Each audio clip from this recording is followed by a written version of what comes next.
হবে? চিনির গায়ে ওঠার আগে ওই হলুদ মেখে তো আমি স্নান করে ফেলবো।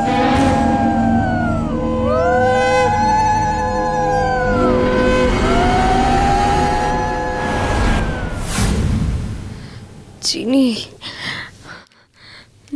মা মা একটু দেখ না, তোর বাবা এসছে কিনা একটু দেখ না মা, যা না। মা, বাবা এলে তো আমি তোমাকে জানাবই। তুমি এখন একটু ঘুমাও। তোমার জামাই বললো না তোমার ঘুমের দরকার, তুমি ঘুমাও মা, একটু বিশ্রাম করো।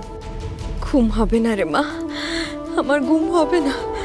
এত বছর পর ওনার সাথে দেখা হবে, এই আনন্দেই তো আমি ঘুমাতে পারছি না রে মা, আমি ঘুমাতে পারছি না। তুই যা না, যা না মা, একবার দেখ না এসছেন কিনা উনি, যা না। আনন্দ সবসময় শরীরের জন্য ভালো হয় না মা, আনন্দে মানুষের শরীরে উত্তেজনা হয়, আর তোমার জন্য সেই উত্তেজনা ভালো নয় মা। চিনি,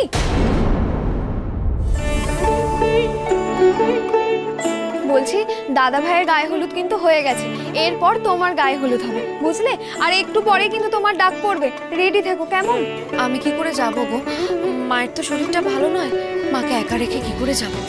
আমার জন্য ভাবিস না মা, তুই যা, উনি এলে তুই কিন্তু আমাকে খবর দিবি কেমন, যা। ঠিক আছে, আমি এখন আসছি, তুমি কিন্তু রেডি থেকো, হ্যাঁ? তাড়াতাড়ি এসো। কি করে জানবো বাবা এলো কিনা? আমি তো গায়ে হলুদে ব্যস্ত থাকবো, আর বাড়ির সবাইও বিয়ে বাড়ি নিয়ে মেতে আছে। যতই সবাইকে বলি না কেন যে নজরে রাখবে, কেউ নজরে রাখছে কিনা সেটা আমি জানবো কি করে? না না না, আমাকে একটু সামনে গিয়ে দেখতে হবে। চাই আমি একটু সামনেটা দেখিনি, তারপর গায়ে হলুদের ওখানে যাব। মা, আমি আসি কেমন? বলছি তুমি একদম ভেবো না, বাবা এলেই আমি তোমায় জানাবো। তুমি কিন্তু এর মধ্যে ঘরের থেকে বেরোবে না, কেমন? হ্যাঁ, তুই যা মা।